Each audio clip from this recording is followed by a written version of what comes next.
We've made it. 82 regular season games later, the NBA playoffs are here.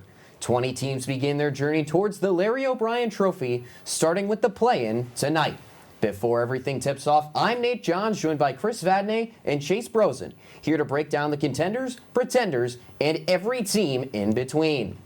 So, gentlemen, every year the playoffs feature some notable underdog stories. Of course, think back just to last year with the Indiana Pacers and their run all the way to Game 7 of the NBA Finals. Who are some teams that you think may be flying under the radar at this point in the year that you could see surprising a lot of people in April?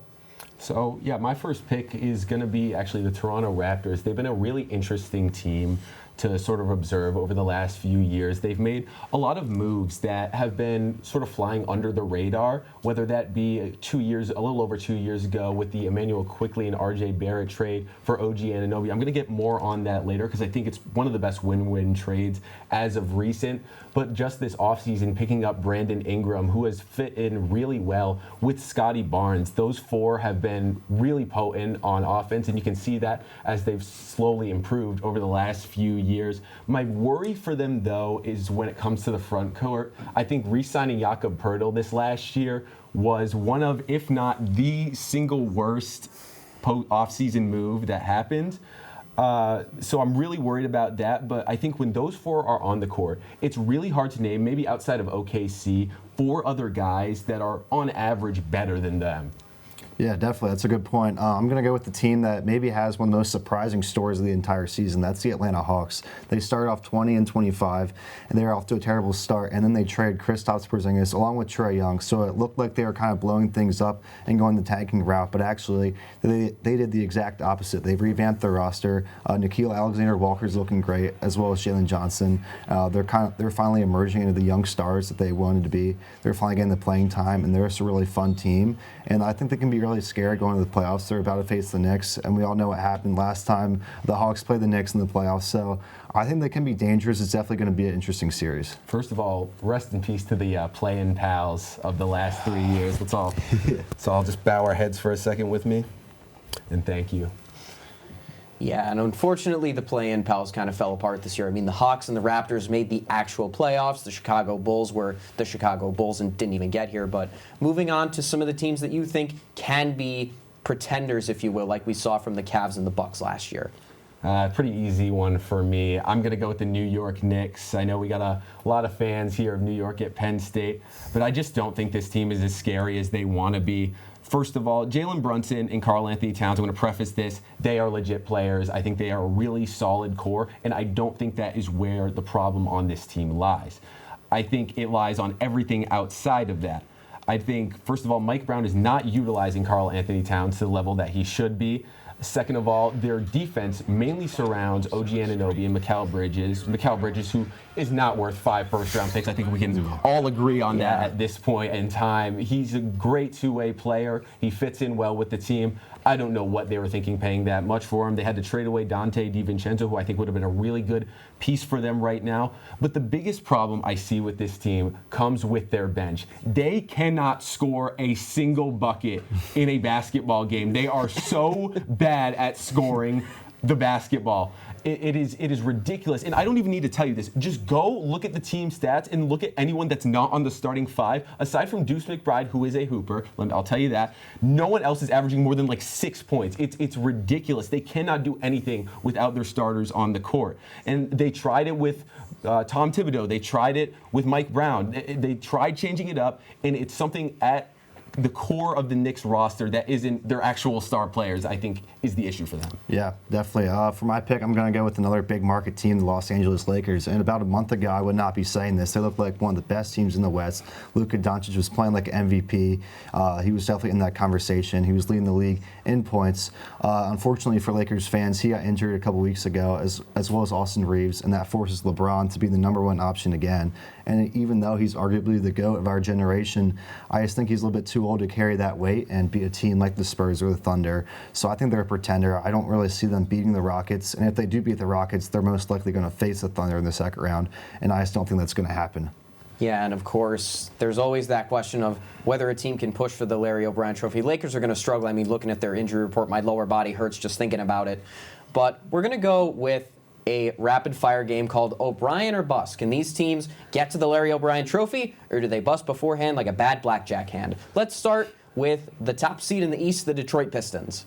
Yeah, so for the Pistons, it's interesting. Obviously, they had 60 wins this year. They're amazing. No one really saw this coming. But with Cade Cunningham's recent injury, I know he's returned, but I don't know if he's back to his full form, and that kind of worries me. They are also a very young team, so I don't see them making the championship. I'm going to go bust as well, but just barely for the Pistons. Yes, obviously you got Cade Cunningham with that collapsed lung that he's doing well, I believe, recovering from.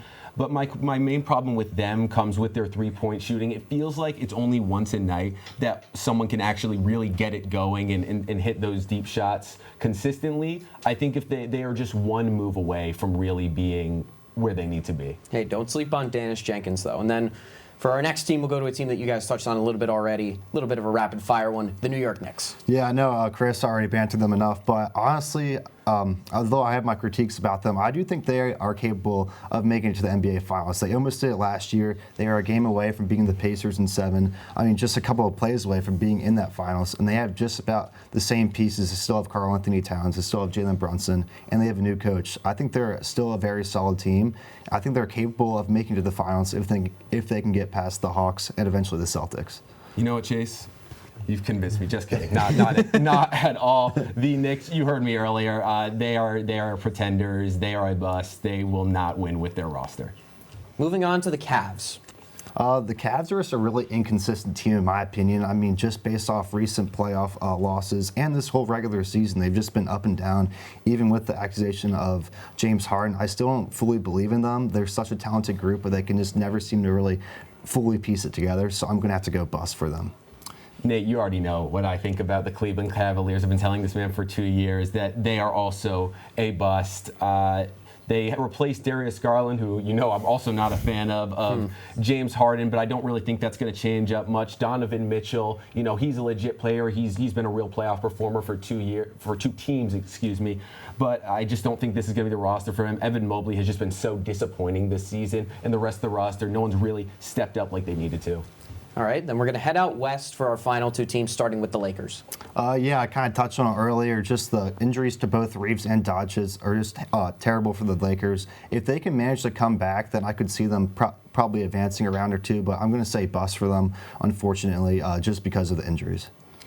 I'm going to say O'Brien with the asterisk of Luka Doncic and Austin Reeves making somewhat swift returns. There is a lot that would need to happen. Obviously, LeBron would have to make that final push in at least the first half of the Rockets series. I believe Doncic is doing some sort of procedures in Spain right now, and he's going to get reevaluated soon on hopefully being able to come back after the first few games of this Rockets series. Austin Reeves has been ruled as out until May, which is probably going to be for that first series. But if those two are able to come back, we've seen Doncic banged up in the playoffs. He's absolutely nuclear. He would be fantastic, I think, just coming right back. Austin Reeves, they need them to space the floor. But if they're able to do that, I think they can make a really great push.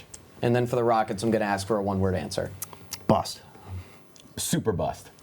And then let's take it one step further. Who is winning the NBA Finals? What do you guys have as your finals matchup? Who's taking home the O'Brien Trophy?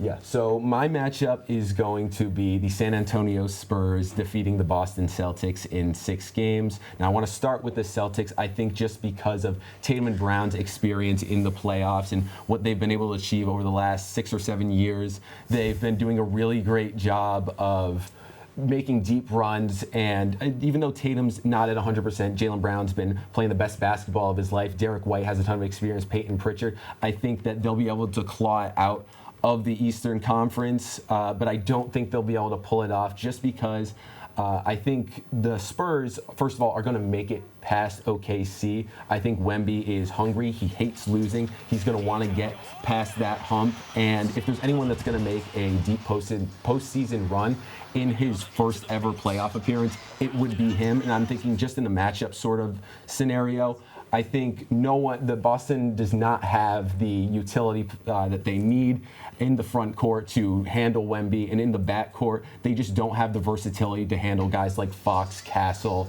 and Vassell all at the same time. So that's why I'm going to go San Antonio. Yeah, I agree with you on your Boston pick, but I'm going to have the Oklahoma City Thunder actually beating them in the NBA Finals and advancing past the Spurs. It's hard to bet against the reigning champs. They had the MVP on their team, as well as Chet Holmgren and Jalen Williams, who's been out most of the year, but now that he's fully healthy, they're just a really scary squad, and I don't really see anyone really messing with them in the West. Absolutely. The NBA play-in tournament tips off tonight as the Hornets face the Heat and the Suns face the Trailblazers. It's the best time of the year with playoff basketball, and I know we're all excited to see how it unfolds. For now, that'll be it for us here at Penn State Sports Night. For Chris Vadnais and Chase Brosend, I've been Nate Johns. Thank you so much for joining us, and have a great rest of your day.